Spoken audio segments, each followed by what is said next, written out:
Item ಯಾವುದೇ ಇರಲಿ try ಮಾಡಿ ಆಚಿ ಚಿಕನ್ ಮಸಾಲಾ.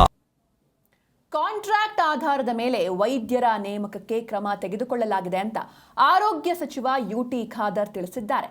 ಕಾಡಿನಂಚಿನ ಗ್ರಾಮಗಳಲ್ಲಿ ಕರ್ತವ್ಯ ನಿರ್ವಹಿಸುವ ವೈದ್ಯರಿಗೆ ವೇತನ ಹೆಚ್ಚಿಸಲು ಸರ್ಕಾರಕ್ಕೆ ಪ್ರಸ್ತಾವನೆ ಕಳಿಸಲಾಗಿದೆ. ಎಲ್ಲಾ ಸರ್ಕಾರಿ ಆಸ್ಪತ್ರೆಗಳಲ್ಲಿ ಮಾನವ ಸಂಪನ್ಮೂಲದ ಕೊರತೆ ನೀಗಿಸಲಾಗುತ್ತೆ. ತೀರ್ಥಹಳ್ಳಿಯಲ್ಲಿ ಬಾಣಂತಿ ಸಾವು ಪ್ರಕರಣವನ್ನ ತನಿಖೆಗೆ ಸೂಚಿಸಲಾಗಿದೆ. ತೀವ್ರ ರಕ್ತಸ್ರಾವವಾಗಿ ಬಾಣಂತಿ ಸಾವಾಗಿರೋದು ದುಃಖಕರ ಸಂಗತಿ.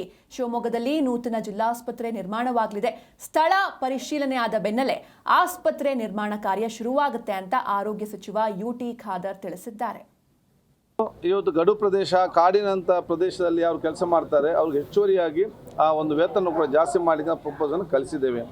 ಇದರ ಜೊತೆಯಲ್ಲಿ ಪರ್ಮನೆಂಟ್ ಇವತ್ತು ಡಾಕ್ಟರ್ ನೇಮಕಾತಿ ಮಾಡಲಿಕ್ಕೆ ನಮಗೆ ಒಂದು ಹಂತದಲ್ಲಿ ನೀವು ಅವಕಾಶ ಮಾಡಿ ಕೊಟ್ಟಿದ್ದಾರೆ.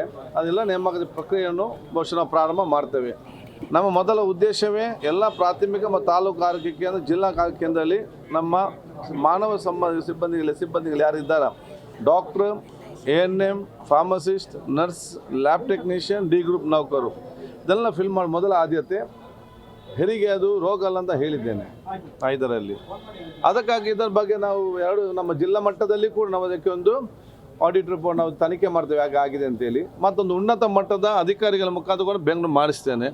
ಬಹುಶಃ ಇದರ ಬಗ್ಗೆ ಅತ್ಯಂತ ನಮಗೆ ನೋವು ಕೂಡ ಇದೆ. ಇದು ಮೆಡಿಕಲ್ ಎಜುಕೇಷನ್ ಆಸ್ಪತ್ರೆ ಅದು.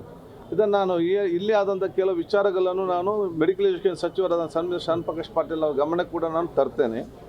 ಮತ್ತು ಅಲ್ಲಿ ಹೋದಂಥ ಜನಸಾಮಾನ್ಯ ನಮ್ಮ ಹೆಲ್ತ್ಗೆ ಸಂಬಂಧ ಪೇಷಂಟ್ ಅವ್ರ ಹೆಲ್ತ್ಗೆ ಸಂಬಂಧಪಟ್ಟ ನಮಗಿಬ್ಬರಿಗೆ ಕೂಡ ಅದರ ಬಗ್ಗೆ ಜವಾಬ್ದಾರಿ ಇದೆ. ಅಲ್ಲ, ಅದು ನಮಗೆ ತನಿಖೆಯಲ್ಲಿ ಗೊತ್ತಾಗುವುದಿಲ್ಲ. ಅದನ್ನು ಮಾಡ್ತೇವೆ. ಜಿಲ್ಲಾ ಆಸ್ಪತ್ರೆ ನಾವು ಮಾಡ್ತೇವೆ. ಎಲ್ಲಿ ಮಾಡಬೇಕಂತ ಚರ್ಚೆಯಲ್ಲಿದೆ. ಈಗ ನಮ್ಮ ಜಿಲ್ಲಾ ಆಸ್ಪತ್ರೆ ಏನಿತ್ತು ಮೆಗಾನ್ ಹಾಸ್ಪಿಟಲ್ ಅದನ್ನು ನಾವು ಮತ್ತು ಮೆಡಿಕಲ್ ಎಜುಕೇಷನ್ಗೆ ನಮಗೆ ಮೆಡಿಕಲ್ ಕಾಲೇಜ್ ಬರಬೇಕು, ಹಾಸ್ಪಿಟಲ್ ಬರಬೇಕಂತೇಳಿ ನಾವು ಅವ್ರಿಗೆ ಅದನ್ನು ಬಿಟ್ಟು ಕೊಟ್ಟಿದ್ದೇವೆ. ಅದೇ ನಾವು ಇನ್ನೊಂದು ಜಿಲ್ಲಾ ಆಸ್ಪತ್ರೆ ನಮಗೆ ಬೇಕಾಗಿದೆ. ಅದು ಎಲ್ಲಿ ಮಾಡಬೇಕಂತ ತೀರ್ಮಾನ ಮಾಡಿಕೊಂಡು ಆದಷ್ಟು ಬೇಗ ಅದನ್ನು ಮಾಡ್ತೇನೆ.